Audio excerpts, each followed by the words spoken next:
Greetings, brothers and sisters. So I took a nap. I'd been up early this morning, so I took a nap, and I woke up. I was a little bit groggy, and I let my puppies in. One of them needed a bath, and there's also all this, like, a little bit chaotic. And I turned on the news, and CNN was on. And I was in and out of the room, and every time I walked by, they were saying something really crazy, like stupid funny. And I'm like, I guess this is the news now. And so I went back to my YouTube TV because I always have it set on CNN because they seem to say the funniest and stupidest stuff. So they're guaranteed quality content. And I went back and I taped it, and I want to just go through this segment. You see how ridiculous and hilarious CNN is, and just all the news in general.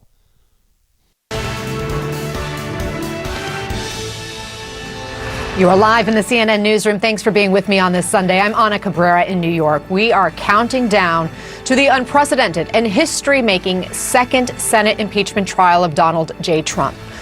So this is a CNN anchor named Ana Cabrera, and she has a show called American Voices, which had this incredibly hilarious QAnon segment, maybe 2 weeks ago or last weekend, I don't know. She has a weekend show. And I guess it's one of the most radical shows on CNN. I don't know if she's filling in for somebody today because it's a Super Bowl. But her stuff seems to be just a little bit crazier than the already crazy CNN stuff.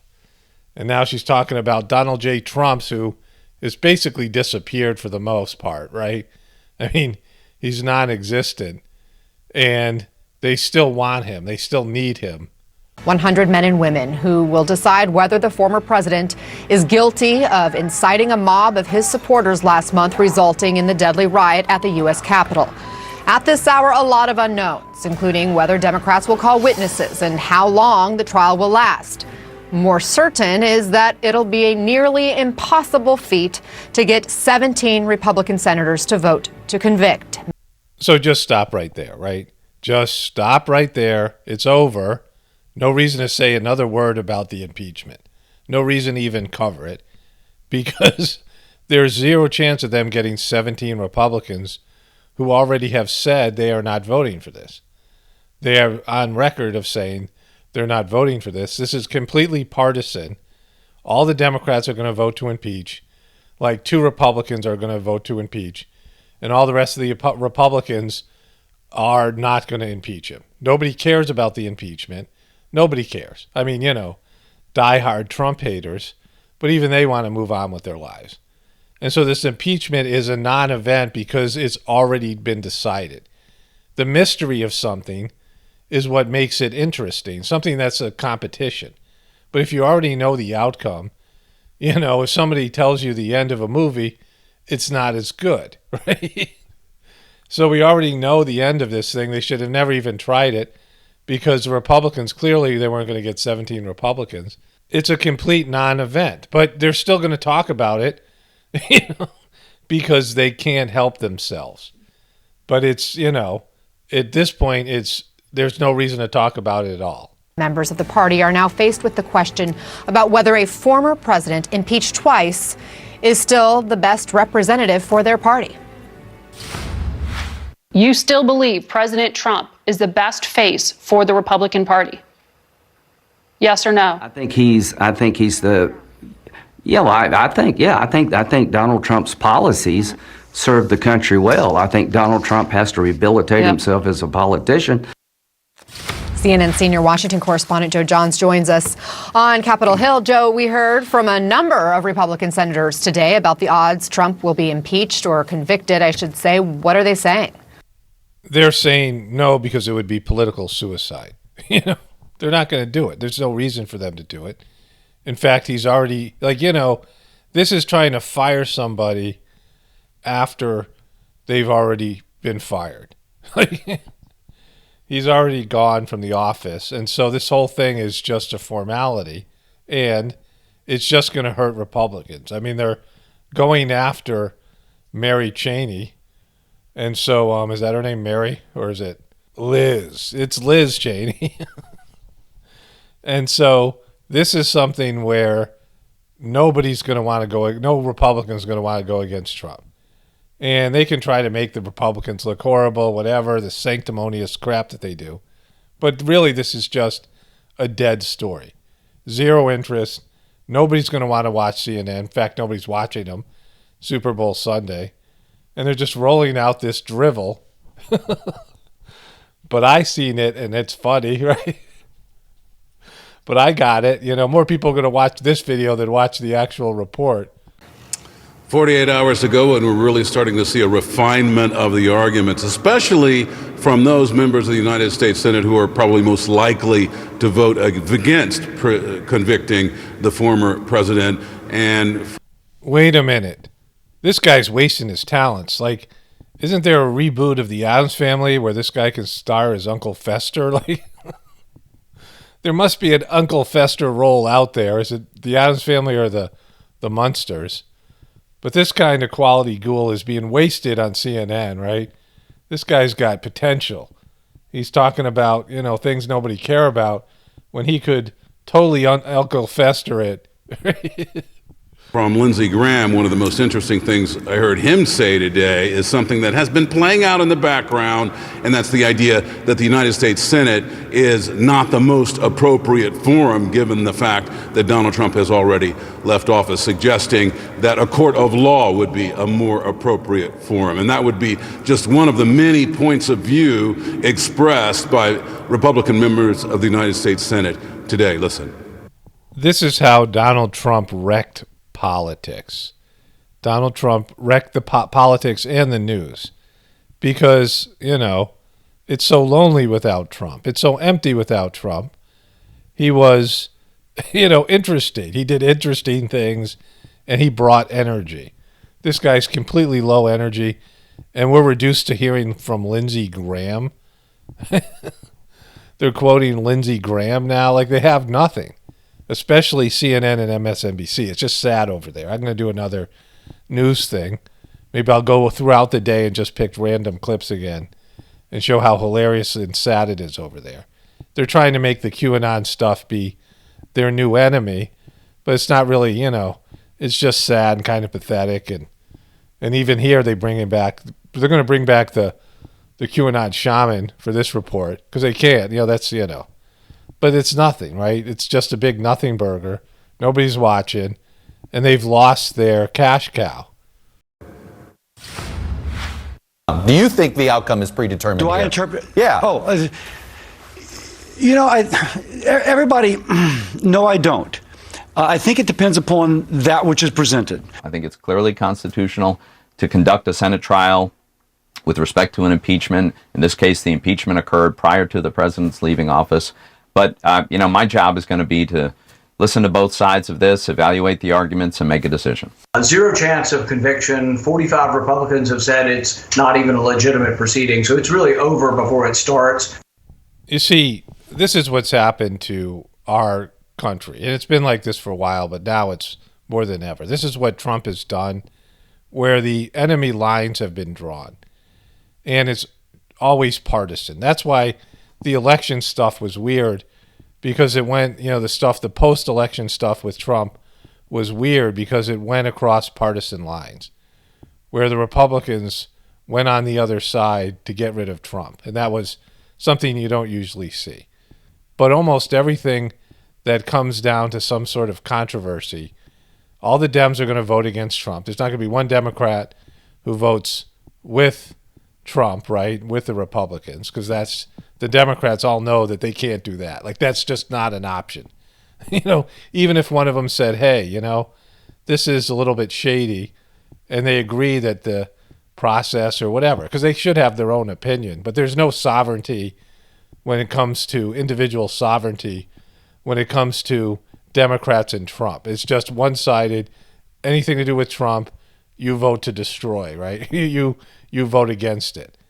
But with the Republicans, it's a little bit, you know, some of them live in left-leaning districts that they're up against Democrats who, you know, are going to use Trump against them. So there are a few Republicans that can be swayed.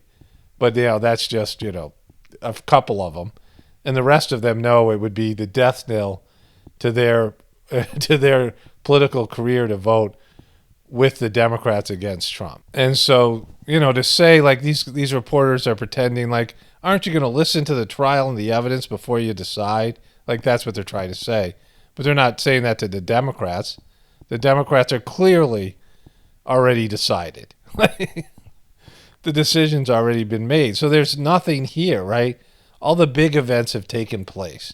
And so this impeachment is a complete joke.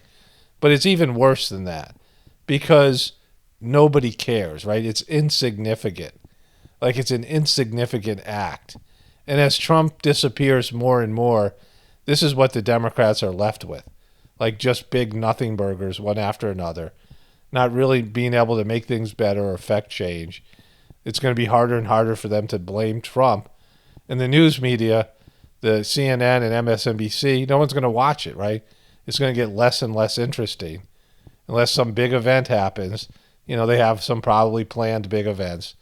But other than that, it's just going to be like this. Unwatchable. But the fact of the matter is, it is still very tough to convict a United States president in an impeachment trial. In fact, you need 67 votes, and there are only 50 Democrats in the United States Senate. If all of them voted the same way in order to convict, you'd still need 17 Republicans, as you said at the top, Anna. And there's still a question now as to how they're going to proceed. What will be the parameters? There are questions about whether there will be witnesses. If so, how many? Oh, yeah, this is riveting. This is riveting. Let's talk about this for another 20 minutes. Like, we know, you just said it. It's impossible. It's not going to happen. It is not going to happen. There isn't going to be 17 Republicans to vote for Trump to be impeached. And even if they did, what are they going to do, fire him? I mean, it's, you know, if he's going to run again, then fine. In 4 years, this will become interesting because Trump will be back involved. You know, this isn't going to send him to jail. There's nothing here. There's no way to consequence him. It's going to have almost no effect on him. Which ones might be allowed to testify. Also, how long both sides will get to argue their cases before the United States Senate. There is some belief that this will be a much shorter trial than the previous impeachment trials for presidents, especially because it's seen as preordained. Also, come on, Fester, back in the basement. It's preordained. Yes, it's preordained. It's already been decided, and the energy has gone out of this thing. It went out after January 6th. You guys are still trying to keep this alive. America's moved on. People are suffering. People are out of work. The COVID thing is just, you know, kind of being a disaster in terms of it's not playing very well. It's just, you know, that's jumped the shark. And people want to move on, go back to normal life. And you guys are still living in Trump land. Like, you guys are more attached to Trump than even the Trumpers are. Many of them have moved on since what happened. They've lost faith in him, the QBs and what have you. It's just time to move on, Fester. Come on, buddy. How much will this trial and how Republicans handle themselves shape where the party goes from here? This is their top story. That's what they're leading into this segment with, this show. This is at 4 o'clock, right? So this is the beginning of the show. And they don't care about the Republicans, let's say that, because they keep on being concern trolls. I don't know how this is going to affect these Republicans in the future. You guys don't care. In fact, you hate them. And so this isn't about the Republicans. This is about you guys getting rid of your cash cow in Trump. The only thing that's made your programming interesting in years was Trump and your obsession with him. And now it's just low energy. You guys can't bring the energy. You know, there's this, I mean, this is ghoulish stuff going on over there. They just got this ghoulish energy. They can only suck energy off of the living, right? Really good question. I mean, first, just think about the implications of what so many of those senators are saying. It's basically a get out of jail free card for an attempt to override or subvert an election. Because if you succeed, you get another 4 years. If you fail and are caught, they're basically saying it is too late to do anything about it. This guy's, is he serious here, this guy? Are you really serious? First of all, these pundits have been wrong about everything for years. They get everything wrong. Number two, more importantly, there's so much corruption and crime that goes on in Washington, D.C. by politicians. And this is what they choose to focus on? Come on. And it doesn't have any teeth. Impeaching him means nothing. Doesn't mean anything. It's not convicted of anything. It's not being tried. It's just, it's saying that he has to get kicked out of office, which, he already's sitting at home in Florida. They are choosing, in effect, to allow him to remain their overlord. Is he their overlord or your overlord? I think he's your overlord because you guys just can't let him go. But this is where it really gets funny. This is just, well, let's just watch it. You're right. They're allowing him to keep power. Yeah. That's what I don't understand, given he doesn't have a huge platform in which he can, exact his revenge if that's what they're afraid of.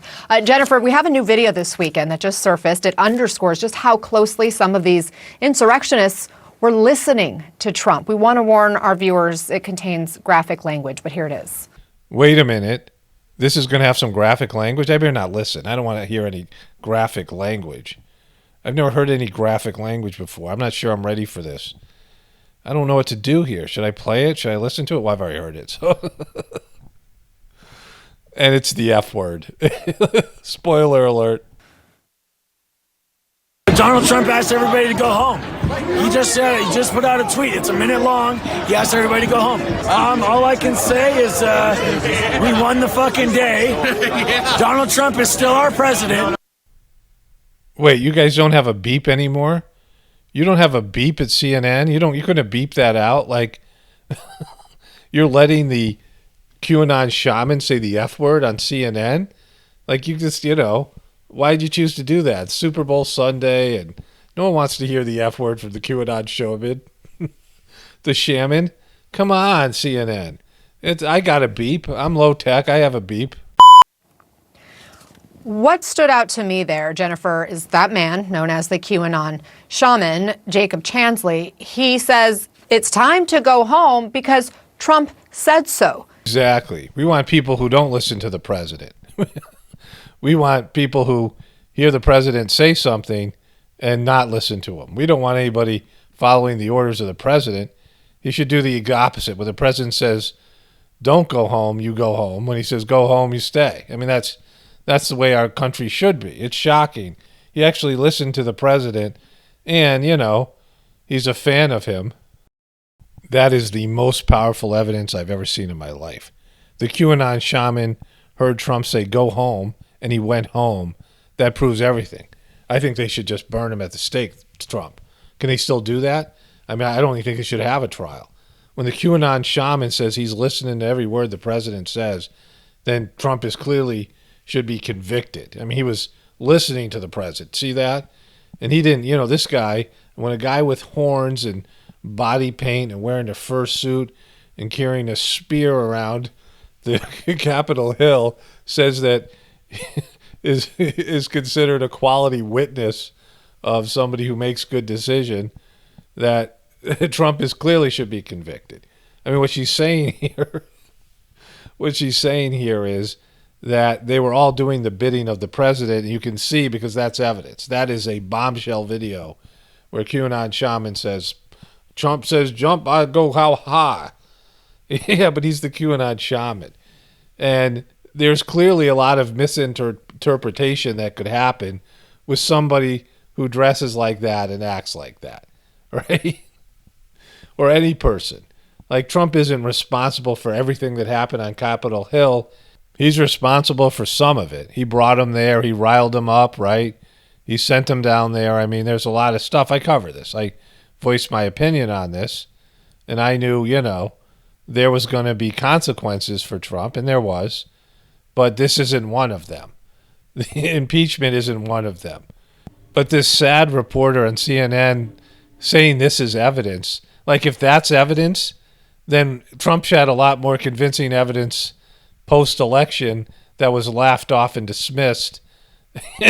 If the QAnon shaman saying that I listened to Trump is evidence of some kind of crime,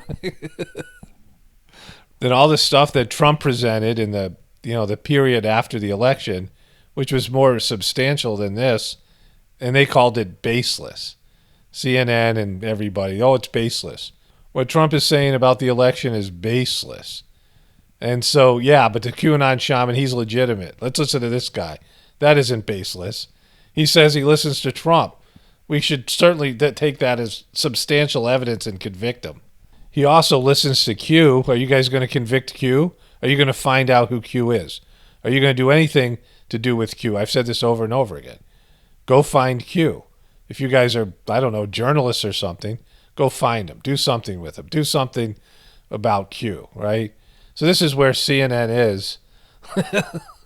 It's just sad and pathetic, and it's just going to get worse. And I'm going to watch it, laugh at it, mock the crap out of it, because now the full ghoul, CNN's going full ghoul. Like they have no energy. The energy's gone. Donald Trump was their energy. He was their prana. He was their life's energy, right? In the heartfulness system and in yoga in general, it's called prana. They call it Jing in Chinese medicine, and I don't think it's exactly the same thing. But there's this spiritual energy that's inside of you, a creative force, right?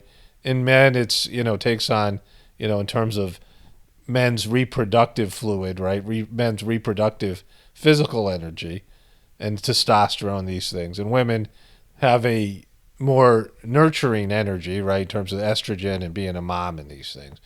But that's how it manifests physically in different ways. In other ways, creative pursuits, doing artwork and things, coming up with creative ideas and, creation, right, doing creative things.